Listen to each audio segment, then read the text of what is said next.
سکے تو کچھ مجبوری نہ ہو تو مصلی پہ رکا کرو. فجر پڑھ لی, فرض ادا ہو گئے, حضور جائیں, فرمایا وہ تمہیں اجازت ہے, لیکن اگر رکو گے اللہ کے ذکر میں, تلاوت میں, عبادت میں, درود پاک میں لگ جاؤ گے, رکو گے, سورج نکلنے تک رکے رہو گے, 2 رکعت اشراق اور 2 رکعت نماز چاشت ادا کرو گے, تو رب کریم تمہیں 2 حج اور 2 عمرے کا ثواب عطا فرمائے گا. شرط یہ ہے کہ رکو, شرط یہ ہے کہ رکو, تھوڑا وقت دو, مصلی پہ ٹھہرو, تھوڑا یہاں وقت دو. لیکن چوکوں چوراہوں میں کئی گھنٹے وقت گزارنے والی قوم مسجدوں سے بھاگتی ہے. نفل کام کرنا, خوشی سے کرنا, یہ دقت محسوس ہوتی ہے. یعنی وہ کام جن میں نفس کو راحت ہوتی ہے وہ تیزی سے لوگ کرا لیں گے, تیزی سے. میں کچھ دوستوں سے محبت کرتا ہوں تو کبھی کبھی کچھ باتیں ان سے پوچھتا رہتا ہوں پیار کے ساتھ, ازراہ محبت. ایک سنگی بڑی دیر کھڑا رہا تصویریں بنانے کے لیے, تو پھر وہ ہم اکٹھے نماز پڑھنے کے لیے ایک جگہ پہ پہنچے تو نماز اس نے اتنی تیزی سے پڑھی کہ میں پوری کوشش کر کے بھی اس کے ساتھ مل نہیں پا رہا تھا. پتہ نہیں وہ کیا پڑھ رہا تھا, اللہ ہی بہتر جانتا. میں نے اس سے بعد میں کہا کہ یار کم از کم تو رکوع سے اٹھنے کے لیے اتنی دیر تو صحیح کھڑا ہو جتنی دیر تو فوٹو کھنچانے کے لیے کھڑا ہوتا ہے. یعنی تصویر کے لیے تو دیکھتا ہے صحیح کھڑا ہوں کہ نہیں, آنکھ میری ٹھیک ہے, اور تو رکوع سے کھڑا ہوا ہے, تو نے سوچا ہی نہیں کہ میں رب کی بارگاہ میں ہوں. یعنی کیمرے کی آنکھ کے لیے تجھے سجنا آتا ہے, عرش کے رب کی بارگاہ کے لیے تجھے سورنے کا طریقہ ہی نہیں آتا. یہ خبر ہی نہیں کہ میں کہاں کھڑا ہوں, میرا معیار کیا ہونا چاہیے. یعنی اگر کپڑے برے پہنے ہو تو لوگ تصویر نہیں بنواتے, کہتے ہیں بری آئے گی, اور نماز پڑھ لیتے ہیں. اللہ قبول کرنے والا ہے, تو نے تو فوٹو تک قبول نہیں کی.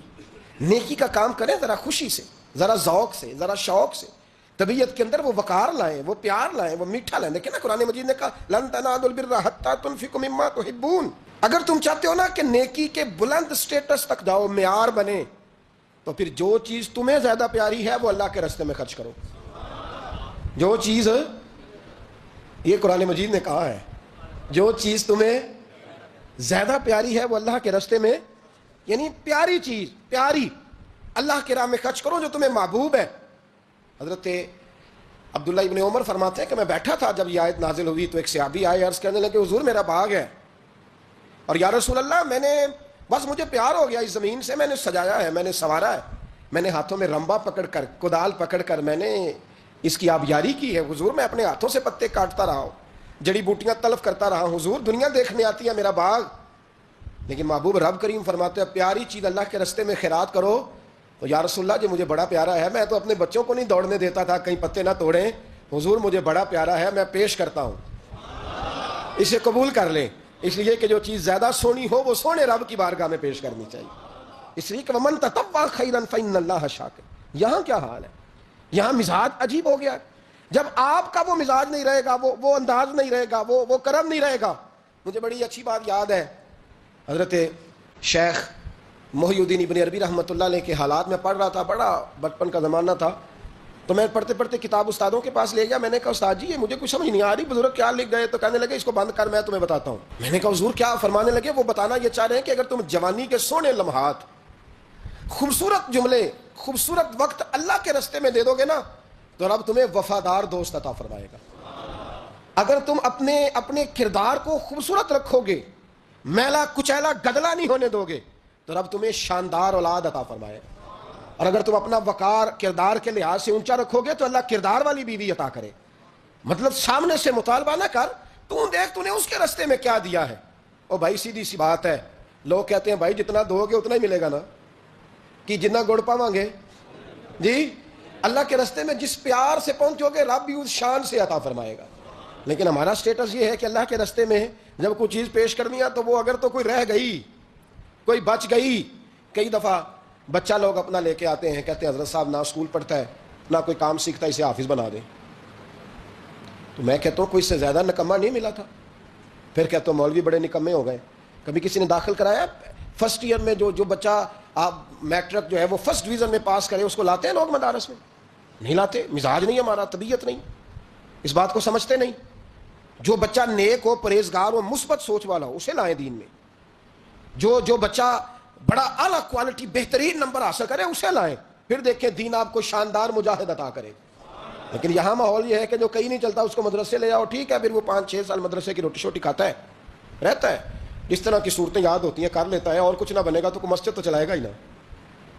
آپ نے جب جو جس طرح کا آپ بیج بوئیں گے پھل بھی آپ کو اسی طرح کا ملے گا. اللہ کے راستے میں جب نیکی کریں تو خوش دلی سے کریں, خوبصورتی سے کریں, پیار سے کریں, پریم سے کریں, اچھے طریقے سے کریں, معیاری طریقے سے کریں. خبردار آپ کا کوئی وہ انداز نہیں ہونا چاہیے کہ آپ کہیں کہ بس ٹھیک ہے پڑھ لیں گے نماز, بس جیسے بھی تھا گزارا ہو جائے گا, جس طرح بھی وہ ٹخنا خوش ہو گیا جی وضو اللہ جی قبول کرنے والا ہے, تو یہ تو آپ یوں لگ رہا بڑے پریشان ہیں نماز پڑھتے وقت, تو ایسے تھوڑی نماز ہوگی. خوش دلی کے ساتھ, اچھے طریقے, میٹھے طریقے سے. میرے رسول کریم علیہ السلام نے مومن کی بات کی, مومن کی شان بیان کی. فرمایا میرا مومن وہ ہوتا ہے مسجد سے نکل تو جاتا ہے, وجود اس کا مسجد سے خارج ہو گیا, نکل گیا, لیکن کریم رسول فرماتے ہیں دل اس کا مسجد کے ساتھ جڑا رہتا ہے, اس کی طبیعت مسجد سے جڑی رہتی ہے, اس لیے کہ اس کا اپنے رب سے رشتہ ہے.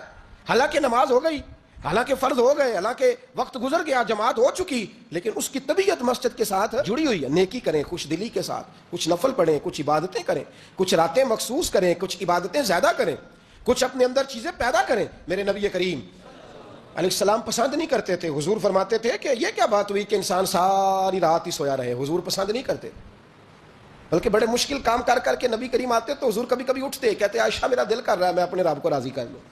حضور اٹھتے, مصلی بچھاتے. اور یار عجیب بات ہے نا کہ رات کو میری آنکھ نہیں لگ رہی تھی تو میں نے ٹی وی لگا لیا, اور پھر اچانک میری خبر میری آنکھوں کے سامنے آئی کہ وہ جناب یہ ہو گیا, تو سویرے تبصرہ ہو رہا ہے.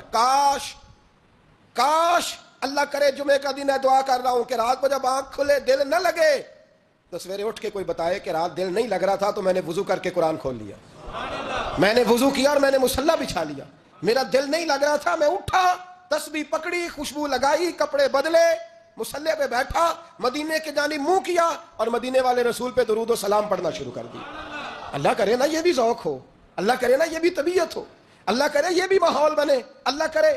مجھے ایک سنگی نے سویرے سویرے بتایا, صبح لو جی آپ بڑی تنقید کر رہے تھے کہ وہ سائی وال والے بچوں کے پاس ابھی تک کوئی نہیں گیا, وہ وزیر اعظم صاحب نے مل لیا انہیں, آپ نے دیکھی ہے خبر؟ تو میں نے کہا اصل میں نا ہمارا مزاج بن گیا ہے بھیڑ بکریاں بننے کا. جب کوئی بھیڑ بکری بنتا ہے تو پھر انہیں نگران نہیں ملتے, چرواہے ملتے ہیں.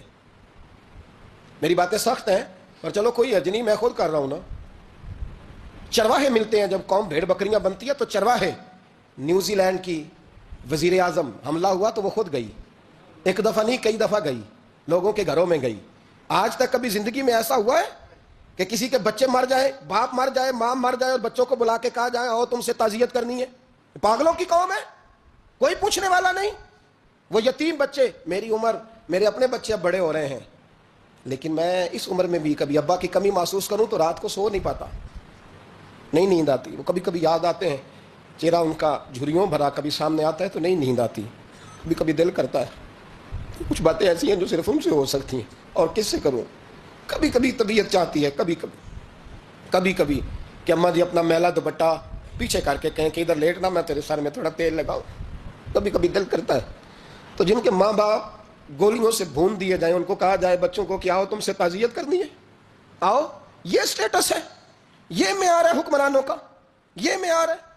یہ وہ لوگ ہیں جن کو منتخب کرتے ہو, یہ لوگ ہیں. نہ ادھر ادھر کی تو بات کر, یہ بتا کہ قافلہ کیوں لٹا, مجھے راہزنوں سے غرض نہیں, تیری راہبری کا سوال ہے. مدینے کی ریاست کا نام لینے والا ہو, میں تمہیں بتاؤں. میرے رسول پاک علیہ الصلوۃ والسلام کے چچا زاد بھائی حضرت جعفر طیار جنگ موطا میں شہید ہو گئے. حضور ان کے گھر گئے, ان کے 2 چھوٹے چھوٹے بچے, حضور خود چل کے گئے, رحمت للعالمین رسول خود, حالانکہ وہ شہید. حضور نے یوں بازو پھیلائے اور ان کے بچے جب نبی پاک کے سینے سے لگے تو حضور کی آنکھوں میں آنسو آئے. ان کی زوجہ رو پڑی, کہنے لگی یا رسول اللہ کہ میرے شوہر شہید تو نہیں ہو گئے؟ اللہ کے رسول نے فرمایا ان کے باپ کو رب نے بڑی شان دی ہے.